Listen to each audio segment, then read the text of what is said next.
Le monde est beau. Ouais. Voilà, et comment le monde a changé. Et le monde a changé. La chanson est... Et si la plus grande victoire musicale de la France cachait aussi l'une de ses histoires les plus silencieuses et les plus déchirantes? Pendant près d'un demi-siècle, une question a hanté les admirateurs de la chanson française. Comment une jeune femme qui avait fait vibrer toute l'Europe, qui avait offert à la France sa dernière victoire à l'Eurovision, a-t-elle pu disparaître presque du jour au lendemain? Pas de scandale, pas de polémique, pas même une véritable explication. Juste le silence. En 1977, le visage de Marie-Myriam était partout. Les journaux, la télévision, les radios. Une jeune fille de 19 ans, timide mais lumineuse, qui avait réussi l'exploit que toute une génération d'artistes poursuivait, faire gagner la France à l'Eurovision avec la chanson devenue mythique, L'Oiseau et l'Enfant. Cette soirée-là, au Wembley Conference Centre de Londres, sa voix semblait suspendue dans l'air comme une prière. L'Europe entière l'écoutait. Et lorsque les résultats sont tombés, la France a explosé de joie. Pour beaucoup, c'était le début d'une carrière internationale éclatante. Les maisons de disques imaginaient déjà des tournées, des albums à l'étranger, une présence constante sous les projecteurs. Mais la réalité allait prendre un chemin totalement inattendu. Car au lieu de courir après la gloire, Marie-Myriam a choisi une autre route. Une route plus discrète, plus intime. Elle a continué à chanter, bien sûr, mais sans jamais chercher à devenir une star omniprésente. Puis, au fil des années, quelque chose d'étrange s'est produit. Les apparitions se sont faites plus rares. Les concerts ont disparu. Les invitations aux grandes émissions ont été poliment refusées. Et un jour, presque sans que le public s'en rende compte, la femme qui avait fait battre le cœur de toute une nation s'est retirée de la scène. Les rumeurs ont commencé. Certains disaient qu'elle avait été déçue par l'industrie musicale. D'autres pensaient qu'elle souffrait d'un trac insurmontable. Quelques-uns évoquaient même une lassitude profonde face à la célébrité. Mais la vérité, personne ne la connaissait vraiment. Pendant des décennies, Marie-Myriam a gardé cette part de son histoire pour elle. Une part intime, fragile, presque impossible à raconter. Puis, bien des années plus tard, alors qu'elle approchait de ses 70 ans, elle a finalement accepté de briser ce silence. Et ce qu'elle a révélé a bouleversé tous ceux qui pensaient à connaître son histoire. Car derrière la disparition de la scène, derrière ces années d'absence, il n'y avait ni scandale, ni caprice de star. Il y avait quelque chose de bien plus profond, une histoire d'amour, une perte brutale et une douleur si forte qu'elle avait fini par emporter avec elle la musique elle-même. Mais pour comprendre comment la voix qui avait fait rêver toute l'Europe a pu se taire ainsi, il faut remonter bien avant la gloire, bien avant Wembley. Il faut revenir à l'histoire d'une petite fille venue d'un monde lointain qui n'imaginait pas encore que son destin allait un jour toucher des millions de cœurs. Et cette histoire commence loin de Paris, dans un lieu où personne n'aurait pu imaginer qu'une future star de l'Eurovision était en train de grandir. Bien avant que son nom ne résonne dans toute l'Europe, bien avant que des millions de téléspectateurs ne découvrent sa voix, Marie-Myriam n'était qu'une enfant discrète au destin incertain. À cette époque, elle ne s'appelait pas encore Marie-Myriam, son vrai nom était Myriam Lopez et son histoire commençait loin des scènes et des projecteurs. Elle naît en 1957 à Luluabourg, au Congo belge, aujourd'hui Kananga. Ses parents sont portugais. Comme beaucoup de familles à cette époque, ils ont quitté leur pays pour tenter de construire une vie meilleure ailleurs. Mais l'histoire va brusquement bouleverser leurs espoirs. Au début des années 1960, l'indépendance du Congo provoque une période de tension et d'instabilité. Pour les familles étrangères, l'avenir devient incertain. Les Lopes comprennent rapidement qu'ils doivent partir. Myriam n'a que 6 ans lorsque la famille s'installe en France, à Paris. Les débuts le sont modestes. Ils vivent dans le 20e arrondissement, dans un hôtel simple qui devient peu à peu leur nouveau point de départ. Pour survivre, ses parents ouvrent un petit restaurant portugais appelé le Ribatejo. Ce lieu devient rapidement un refuge pour les immigrés du quartier, un endroit où l'on peut retrouver un peu de chaleur, parler sa langue et se rappeler le pays laissé derrière soi. La musique y tient une place particulière. Les soirs où les clients restent tard autour d'un verre, quelqu'un finit souvent par chanter un fado, cette musique portugaise chargée de nostalgie et de mélancolie. La petite Myriam écoute ces chansons avec une attention presque silencieuse. Elle observe les visages, les émotions, la manière dont une simple mélodie peut transformer l'atmosphère d'une pièce. Un jour, Presque par jeu, elle commence à chanter elle aussi. Sa voix est douce, fragile, mais étonnamment pure. Elle ne cherche pas à impressionner. Elle chante simplement, comme si la musique faisait naturellement partie d'elle. Peu à peu, les clients du restaurant commencent à remarquer cette jeune fille qui possède une voix différente, une voix qui touche immédiatement le cœur. Puis un soir, le hasard va changer sa vie. Parmi les clients du restaurant se trouve Jean-Paul Carat, un compositeur français déjà reconnu. Au départ, il ne prête pas vraiment attention à ce qui se passe autour de lui, mais lorsqu'il entend la voix de la jeune Myriam, il se tourne instinctivement. Il écoute quelques instants et comprend qu'il vient peut-être de découvrir quelque chose de rare. Ce qui le frappe, ce n'est pas la puissance de la voix, mais son authenticité, une émotion simple, presque innocente, qui semble traverser directement celui qui l'écoute. Intrigué, il décide de rencontrer la jeune fille et de lui proposer de travailler avec lui. Avec le parolier Joe Gracie, il commence alors à écrire une chanson très particulière. Une chanson douce, poétique, qui parle d'un oiseau et d'un enfant regardant le monde avec espoir. À ce moment-là, personne n'imagine que cette mélodie fragile pourrait un jour traverser toute l'Europe. Cette chanson s'appelle « L'oiseau et l'enfant ». Et sans le savoir, la jeune Myriam Lopez est sur le point de franchir la première étape d'un destin extraordinaire. Car quelques années plus tard, cette voix née dans un petit restaurant parisien va se retrouver face à des millions de téléspectateurs. Le 7 mai 1977, à Londres, l'air est chargé d'une tension presque électrique. Dans les coulisses du Wembley Conference Centre, des artistes venus de toute l'Europe attendent leur tour. Les caméras sont prêtes, les projecteurs brûlent déjà la scène et des millions de téléspectateurs sont installés devant leur télévision. Pour chacun des chanteurs présents ce soir-là, c'est l'occasion d'une vie. Mais pour Marie-Myriam, c'est bien plus que cela. Elle n'a que 19 ans. Quelques minutes avant de monter sur scène, la jeune chanteuse française sent ses mains trembler. Les répétitions ont été difficiles. Sa voix s'est légèrement brisée plus tôt dans la journée et l'angoisse commence à envahir les coulisses. Autour d'elle, les techniciens courent, les choristes ajustent leurs costumes à la dernière minute. Tout semble fragile, incertain. Et puis vient l'instant. Le présentateur annonce la France. Marie-Myriam avance vers la scène, presque timidement. Devant elle, une salle immense. Derrière elle, tout un pays qui espère une victoire qu'il n'a pas connue depuis longtemps. La musique n'a pas encore commencé. Pendant une fraction de seconde, le silence envahit la salle. Alors elle fait quelque chose d'inattendu. Elle commence a cappella. Sa voix s'élève seule, claire, presque fragile, comme si elle flottait dans l'air. Les premières notes de « L'oiseau et l'enfant » remplissent la salle d'une douceur inattendue. Ce n'est pas une chanson spectaculaire, pas de grands effets, pas de puissance dramatique, juste une mélodie simple et une émotion sincère. Peu à peu, l'orchestre rejoint la voix. La chanson se déploie comme une histoire racontée à voix basse. Elle parle d'un monde plus beau, d'un oiseau symbole de liberté, d'un enfant qui regarde l'avenir avec espoir. Dans la salle, le silence est total. Quand la chanson se termine, il se passe quelques secondes presque irréelles avant que les applaudissements n'éclatent. Mais la soirée n'est pas terminée. Commence alors le moment le plus redouté de l'Eurovision. Le vote. Les points arrivent, pays après pays. Les téléspectateurs retiennent leur souffle. Les tableaux changent sans cesse. Le Royaume-Uni est bien placé, l'Irlande aussi, mais peu à peu, la France prend de l'avance. Puis vient l'annonce finale, 136 points. La France remporte l'Eurovision. Dans les coulisses, Marie-Myriam reste presque immobile, comme si elle n'arrivait pas à croire ce qui vient de se produire. En quelques minutes, la jeune fille, timide, qui chantait dans un restaurant familial, est devenue la voix qui vient de faire triompher la France devant toute l'Europe. Le lendemain, tout change. Les journaux parlent d'elle. Les radios diffusent la chanson en boucle. Les maisons de disques imaginent déjà une carrière internationale. Pour beaucoup, cette victoire n'est que le début d'une ascension spectaculaire. Mais Marie-Myriam, elle, ne pense pas comme tout le monde. Elle ne rêve ni de Hollywood, ni de tournée mondiale. La gloire ne l'impressionne pas autant qu'on pourrait l'imaginer. Au fond d'elle, elle aspire surtout à une chose simple. Une vie stable, sincère, loin des excès du monde du spectacle. Et c'est justement à ce moment-là que le destin va placer sur son chemin une rencontre décisive. Un homme discret, qui ne cherche pas les projecteurs, mais qui va pourtant devenir la personne la plus importante de sa vie.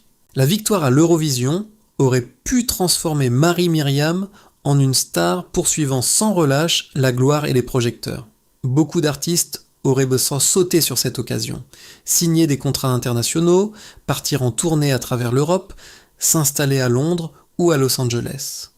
Mais Marie-Myriam n'était pas faite de cette ambition brûlante que l'on voit souvent dans le monde du spectacle. Elle avançait autrement, avec prudence, presque avec modestie. Et c'est précisément dans cette période de transition, alors que la célébrité commence à frapper à sa porte, qu'elle rencontre l'homme qui va changer le cours de sa vie. Son nom est Michel Elmosnino. Dans le milieu musical, Michel est déjà un professionnel respecté. Directeur artistique chez Polydor, il possède cette réputation d'homme rigoureux, exigeant, mais profondément passionné par la musique. Contrairement à beaucoup d'autres figures de l'industrie, il n'est pas attiré par la lumière. Il préfère rester derrière la console, observer, écouter, construire les carrières avec patience. Lorsqu'il rencontre Marie-Myriam à la fin des années 1970, la jeune chanteuse est encore en train d'apprivoiser sa nouvelle vie. Elle découvre les studios d'enregistrement, les interviews, les attentes d'un public devenu immense. Tout cela peut être grisant, mais aussi terriblement déstabilisant pour une jeune femme à peine sortie de l'adolescence. Michel remarque immédiatement quelque chose chez elle. Une sensibilité rare, une sincérité qui la distingue des autres artistes. Il ne la voit pas seulement comme une chanteuse prometteuse, mais comme une personne qu'il faut protéger dans un univers parfois brutal. Au départ, leur relation est professionnelle. Michel produit certains de ses titres, supervise les arrangements, veille à la cohérence de son travail. Il l'encourage à rester fidèle à elle-même, à ne pas se perdre dans les modes passagères. Peu à peu, une confiance profonde s'installe entre eux. Marie dira plus tard une phrase qui résume parfaitement leur relation. « Moi j'étais la voix, mais lui était l'écho. » Avec le temps, cette complicité dépasse le cadre du travail. Une affection discrète naît entre eux, puis un amour solide, construit sans éclat ni scandale. Dans un milieu où les histoires d'amour sont souvent bruyantes et éphémères, la leur est tout l'inverse, silencieuse, stable, presque protégée du regard du monde. Ils finissent par se marier et commencent à bâtir une vie commune où la musique et la famille se mêlent naturellement. En 1982, leur fille Laurine vient au monde. Quelques années plus tard, leur fils Richard naît à son tour. La maison se remplit de rires, de jouets, mais aussi de micros, de partitions et de câbles de studio. Chez eux, la frontière entre vie professionnelle et vie familiale n'existe presque pas. Marie répète parfois une chanson pendant que Michel ajuste un enregistrement dans la pièce voisine.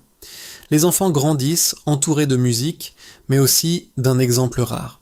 Celui de deux parents qui travaillent ensemble avec respect et tendresse. Au fil des années, Michel devient bien plus qu'un producteur. Il est le pilier invisible de la carrière de Marie. C'est lui qui supervise les détails techniques, qui prépare les concerts, qui veille à ce que tout fonctionne parfaitement. Sur scène, même lorsqu'il reste dans l'ombre, Marie sait qu'il est là. Elle l'aperçoit parfois près de la console, concentré, attentif aux moindres détails. Cette présence la rassure.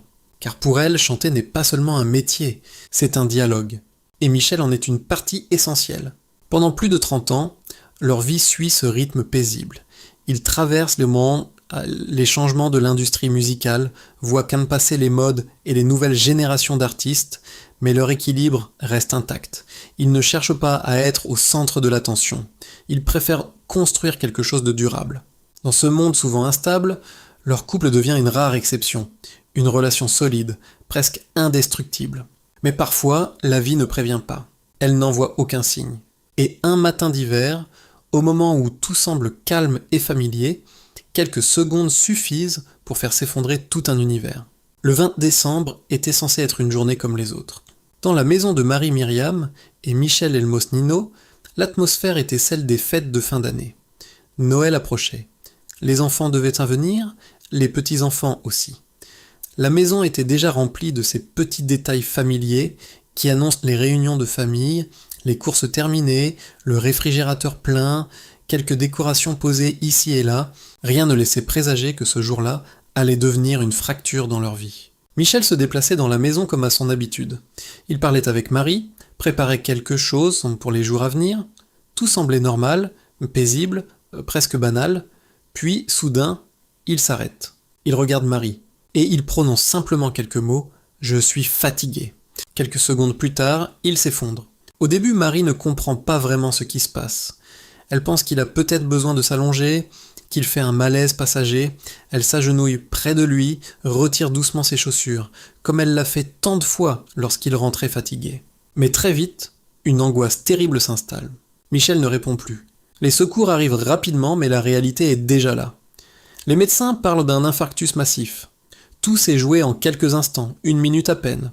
1 minute qui vient d'emporter l'homme qui partageait sa vie depuis plus de 30 ans. Plus tard, Marie confiera que le moment le plus difficile n'a pas été l'instant lui-même, mais les heures qui ont suivi. Ce moment étrange, où l'esprit refuse d'accepter ce que les yeux ont pourtant vu. Le silence de la maison devient soudain insupportable. Mais une autre épreuve l'attend encore. Il faut annoncer la nouvelle à leurs enfants. Laurine et Richard sont adultes, mais cela ne rend rien plus facile. Marie refuse de leur dire au téléphone. Elle leur demande de venir. Elle veut les regarder dans les yeux, les serrer dans ses bras, parce qu'elle sait que les mots qu'elle va prononcer vont changer leur vie pour toujours. Plus tard, elle dira que ce moment fut l'un des plus douloureux de son existence. Les jours suivants passent comme dans un brouillard. Les démarches, les appels, les funérailles. Michel est enterré dans sa ville natale. Tout semble irréel, comme si la vie continuait autour d'elle sans qu'elle en fasse réellement partie. Pendant des mois, Marie dira qu'elle se sentait comme un robot. Elle répondait aux obligations, parlait aux proches, faisait ce qu'il fallait faire. Mais à l'intérieur, quelque chose s'était figé. Car Michel n'était pas seulement son mari, il était son partenaire de travail, son conseiller, son soutien constant. Pendant plus de 3 décennies, il avait été présent à chaque répétition, chaque concert, chaque enregistrement. Sans lui, la musique n'avait plus le même sens. Quelques semaines après sa disparition, une émission de télévision pour laquelle Marie s'était engagée depuis longtemps doit être enregistrée. L'invitation avait été acceptée avant le drame. Elle aurait pu annuler, et personne ne lui en aurait voulu. Mais une partie d'elle veut croire que tout peut continuer. Alors elle décide d'y aller. Les coulisses lui semblent étrangement familières. Les maquilleurs, les lumières, les techniciens, tout est comme avant. Sauf une chose, Michel n'est pas là. Pas de regard rassurant depuis la console. Pas de voix douce pour lui demander si tout est prêt. Lorsque la musique commence, Marie essaie de chanter. Mais dès les premières notes, sa gorge se serre. La douleur remonte brutalement, comme une vague impossible à retenir. Sa voix se brise, les larmes arrivent, elle ne peut plus respirer correctement. Devant les caméras et le public, elle éclate en sanglots. Elle réussit à terminer la chanson par pure volonté. Mais à la fin, elle comprend une chose terrible. Elle se tourne vers son fils Richard et murmure simplement « C'est la dernière fois, je ne peux plus ». Ce soir-là, quelque chose s'est définitivement brisé. Depuis cette soirée où sa voix s'est brisée devant le public, quelque chose a changé définitivement dans la vie de Marie-Myriam. Il n'y a pas eu de grande annonce officielle, pas de tournée d'adieu, pas de conférence de presse. Elle a simplement cessé de dire oui. Les invitations continuaient d'arriver. Festivals, émissions spéciales, célébrations de l'Eurovision, mais avec douceur et politesse, elle les refusait presque toutes. La raison était simple, et pourtant difficile à expliquer aux autres. Elle ne pouvait plus chanter sans Michel. Pendant plus de 30 ans, il avait été là à chaque instant, derrière la console, dans les coulisses, au premier rang de ses regards avant d'entrer sur scène. Il était celui qui réglait les détails techniques, mais aussi celui qui lui donnait la confiance nécessaire pour affronter le public. Sans lui, la scène ne ressemblait plus au même endroit. Les années ont passé. Aujourd'hui, Marie-Myriam a 68 ans. Sa vie n'est qu'au plus rythmée par les répétitions ou les tournées, mais par des moments beaucoup plus simples. Des repas de famille, des promenades tranquilles, des journées passées avec ses enfants et ses petits-enfants. Sa fille Laurine, autrefois animatrice de télévision, est devenue mère à son tour. Son fils Richard, photographe et assistant réalisateur, reste très présent auprès d'elle. Ensemble, ils entretiennent la mémoire de Michel, dont la présence semble encore flotter dans chaque coin de la maison. Chez Marie, il y a toujours un piano dans un coin du salon, un micro soigneusement rangé, des photos de concerts passés, mais la musique, elle, est devenue plus silencieuse. Chaque année, pourtant, lorsque revient le mois de mai, Marie-Myriam allume sa télévision pour regarder l'Eurovision. Elle observe les nouveaux artistes, les nouvelles chansons, les nouvelles générations qui montent sur scène avec le même rêve qu'elle autrefois.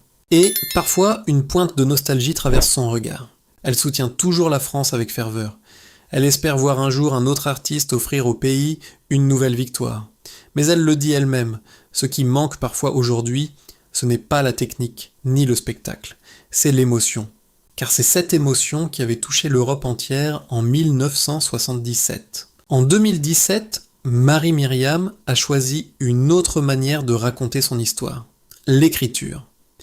Dans son livre, La fille du ribatejo, elle revient sur son parcours depuis son enfance dans le restaurant familial jusqu'à la scène de Wembley.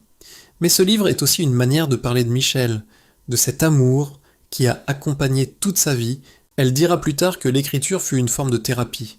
Chaque page réveillait des souvenirs, parfois douloureux, mais nécessaires pour continuer à avancer.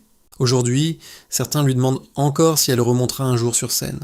Elle répond parfois qu'elle en rêve encore, qu'un petit album intime, peut-être de jazz, pourrait un jour voir le jour. Mais au fond d'elle, elle le sait. La musique qui a porté sa voix pendant tant d'années n'était pas seulement faite de notes ou d'applaudissements. Elle était faite d'un lien invisible, d'une présence silencieuse à ses côtés. Et cette présence s'appelait Michel. Alors, la question reste ouverte. Une voix peut-elle vraiment retrouver la scène après avoir perdu celui pour qui elle chantait ? Dites-nous ce que vous en pensez dans les commentaires. Pensez-vous que Marie-Myriam remontera un jour sur scène, ne serait-ce qu'une dernière fois ? Si cette histoire vous a touché, n'oubliez pas de liker la vidéo, de la partager avec vos proches et de vous abonner à la chaîne pour découvrir d'autres récits bouleversants sur les voix et les destins qui ont marqué notre époque.